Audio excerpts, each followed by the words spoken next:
1895 yılı Paris'i. Lumière kardeşlerin sinematografı, dünyayı olduğu gibi kaydetmek için icat edilmiş bir makineydi.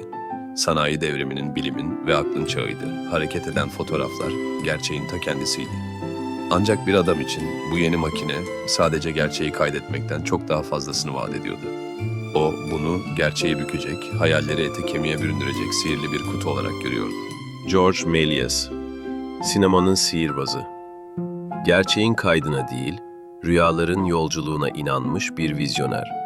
Herkes sinemayı bir ayna olarak kullanırken o bir pencere açtı. Peki bu sihirbaz, perdeyi nasıl bir illüzyonla donattı? Ve perdeye yansıttığı düşler, bir gün kendi gerçekliğine nasıl bir darbe vurdu? George Méliès, 1861'de zengin bir ayakkabı üreticisinin oğlu olarak dünyaya geldi. Ancak onun tutkusu babasının işi değildi.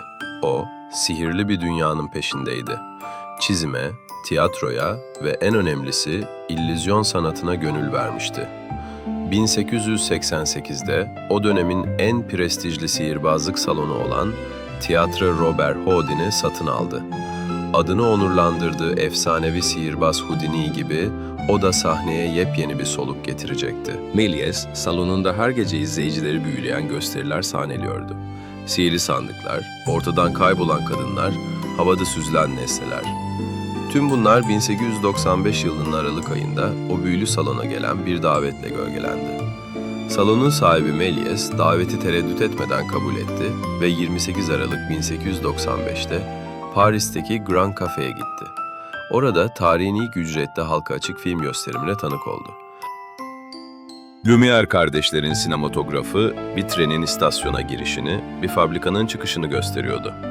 Salon şaşkınlık içindeydi. Gerçek hareket ediyordu. Ancak Méliès bu icatta büyük bir potansiyel gördü. Lumière'ler makineyi bilimsel bir araç olarak görüyordu. Méliès ise yeni bir sanat formu. Kamera onun için bir gerçeği kopyalamak yerine yepyeni bir gerçeği yaratmanın anahtarıydı. Onu satın almak istedi ancak Lumière'ler bu makinenin bir geleceği yok, sadece geçici bir heves diyerek reddettiler. Ama Méliès kararlıydı. Kendi kamerasını inşa etti ve salonunun arkasındaki atölyesinde sinemanın en çılgın deneylerine başladı. Méliès'in sinema macerası bir tesadüfle başladı. 1896'da Paris sokaklarında kamerasıyla çekim yaparken filmi sıkıştı. Saniyeler sonra tekrar çalıştırdığında kamera önündeki otobüs birdenbire bir cenaze arabasına dönüşmüştü. O bu tesadüfi hatayı sinemanın en temel hilelerinden birine dönüştürdü. Durma hilesi, stop trick. Bir objenin bir anda başka bir objeye dönüştüğü bu sihir, sinema görsel efektlerinin ilk adımıydı. Méliès bir süre sonra kendi stüdyosunu kurmaya karar verdi. 1897'de Paris'in dışındaki Montreuil'de neredeyse tamamı camdan yapılmış bir laboratuvar inşa etti. Bu onun Star Film stüdyosuydu. Burası her ışık yüzmesinin dikkatle hesaplandığı, el yapımı dekorların ve kostümlerin, adeta bir ressamın atölyesi gibi hazırlandığı büyülü bir dünyaydı. Her film karesi elle teker teker renklendiriliyor, her sahne bir illüzyon gösterisi gibi titizlikle kurgulanıyordu. 1900'lerin başında Méliès artık sinemanın en saygın ve en üretken ismi olmuştu. Le Diable au Couvent şeytanları, Le Manoir du Diable'de hayaletleri canlandırıyordu. Onun filmleri adeta tiyatro sahnesinin canlı ve hareketli bir resme dönüşmüş haliydi. 1902'ye gelindiğinde sinema tarihinin belki de en ikonik anını yarattı. İmkansız bir yolculuğun hikayesiydi bu. Jules Verne'in romanından ilhamla Le Voyage dans le Lune, Ay'a seyahati çekti. Film bir grup bilim insanının büyük bir topla Ay'a fırlatılışını anlatıyordu. Ve o hepimizin hafızasına kazınmış sahne. Roketin insan yüzlü Ay'ın gözüne saplandığı an. Bu sadece bir film değil, bir destandı. 15 dakikalık bir başyapıt. Herkes gerçek dünyayı kaydetmekle meşgulken Méliès bizi yıldızlara taşıdı. Ay'a seyahat uluslararası bir başarı elde etti. Filmleri dünyanın dört bir yanında gösteriliyor, gişe rekorları kırıyordu. George Méliès sinema sektörünün zirvesindeydi. Ay'a seyahatin muazzam başarısı aynı zamanda Méliès'in trajik sonunun da başlangıcı oldu. Amerikalı mucit ve iş adamı Thomas Edison, Méliès'in filmlerinin kendi kopyalarını çekiyor ve bunları Kuzey Amerika'da korsan olarak dağıtıyordu. Méliès'in filmlerine duyulan büyük ilgi, kazancın büyük bir kısmının Edison'un şirketinin kasasına girmesine neden oluyordu. Méliès bu durum karşısında çaresizdi. Sanatçının kendi sanatı üzerindeki kontrolü kayboluyordu, ancak asıl darbe sektörün değişim rüzgarlarıyla geldi. 1910'lu yıllara gelindiğinde seyirciler artık Méliès'in teatral, statik ve tek plan filmlerini eskimiş buluyordu. Amerika'da D.W. Griffith gibi yönetmenler, uzun metrajlı filmler, karmaşık kurgu teknikleri ve karakter odaklı hikayelerle yeni bir sinema dili yaratıyordu. Méliès'in hayal dünyası artık seyircilerin ilgisini çekmiyordu. Onun tarzı bir sihirbazlık gösterisiydi, yeni neslin sineması ise bir roman gibiydi.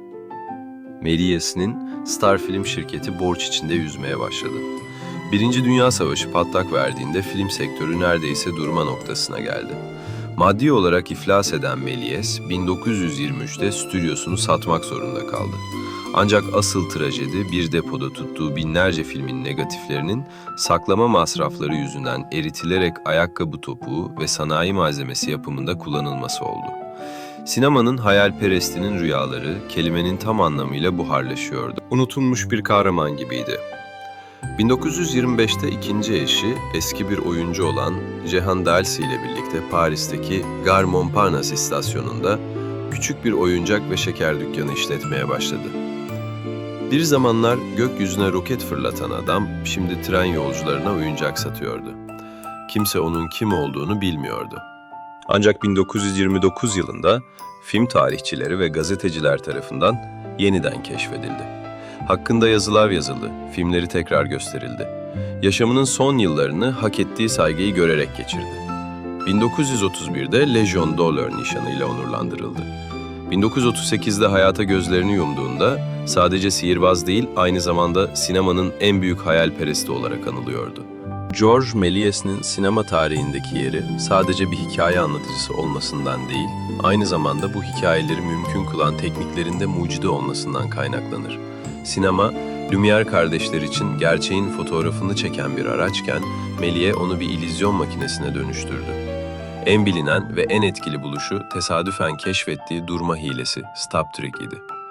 Kamerayı durdurup sahnedeki nesneyi veya oyuncuyu değiştirip çekime devam ederek bir nesnenin bir anda başka bir şeye dönüşmesini veya bir karakterin aniden ortadan kaybolmasını sağladı. Bu basit gibi görünen teknik, sinemanın görsel efektler için ilk adımıydı. Ancak Méliès burada durmadı, kamerayı çift pozlama, double exposure ve üst üste bindirme, superimposition gibi yöntemlerle bilinçli olarak manipüle etmeye başladı. Böylece aynı karede birden fazla hayalet canlandırmak veya bir karakterin kendi kafasıyla oynamasını sağlamak gibi akıl almaz sahneler yarattı. Méliès, filmi sadece bir kayıt aracı değil, yaratıcı bir tuval olarak gördü ve sinemaya gerçeği çarpıtma gücüyle donattı. Bu yenilikleri hayata geçirebilmek için Méliès, modern bir film stüdyosunun da temellerini attı. 1897'de Montreuil'deki arazisine kurduğu Star Film Stüdyosu, bugünkü Hollywood stüdyolarının ilkel bir öncüsüydü. Tamamı camdan yapılmış, seraya benzeyen bu yapı, iç mekan çekimlerinde kontrollü ve yeterli ışık sağlamak için özel olarak tasarlanmıştı. Bu düzen, onun karmaşık dekorları, tiyatral sahneleri ve görsel hileleri kolayca kurmasına olanak tanıdı. Méliès, filmlerini sahnelerin bir araya gelmesiyle inşa eden ilk yönetmendi. Her sahne özenle hazırlanmış bir tablo gibiydi. O, bir film setini, sihirbazlık gösterilerini yönettiği bir sahne gibi ele aldı ve sinematik mizansenin, mizansen kurallarını belirledi. Onunla birlikte sinema, kendiliğinden oluşan bir eylemden çıkıp bilinçli ve titiz bir sanat eserine dönüştü. Lumière kardeşler, sinemayı gerçeğin bir kaydı olarak hayal etti. Onlar bize bir trenin istasyona girişini gösterdi ve bu bile başlı başına bir mucizeydi. Ama Georges Méliès bize o trenin zamanda yolculuk edebileceğini, bir hayaletle çarpışabileceğini veya bizi Ay'a götürebileceğini gösterdi. Sinemanın geleceği sadece gerçeği kopyalamak değil, aynı zamanda hayalleri tasarlamaktı. Ve Méliès bu gerçeği ondan sonra gelen herkese öğretti. Sanatın en temel kuralını. Bir hikayenin sadece ne olduğunu değil, nasıl anlatıldığını. Çünkü Georges Méliès'in filmleri yalnızca hareketli görüntülerden ibaret değildi. Onlar insanlığın hayal gücüne bir övgü, bir sihirbazın en büyük numarasıydı. Dünya değişti ama hayaller değişmedi. Ve sinema her zaman Georges Méliès'e borçlu kalacak. Merci beaucoup.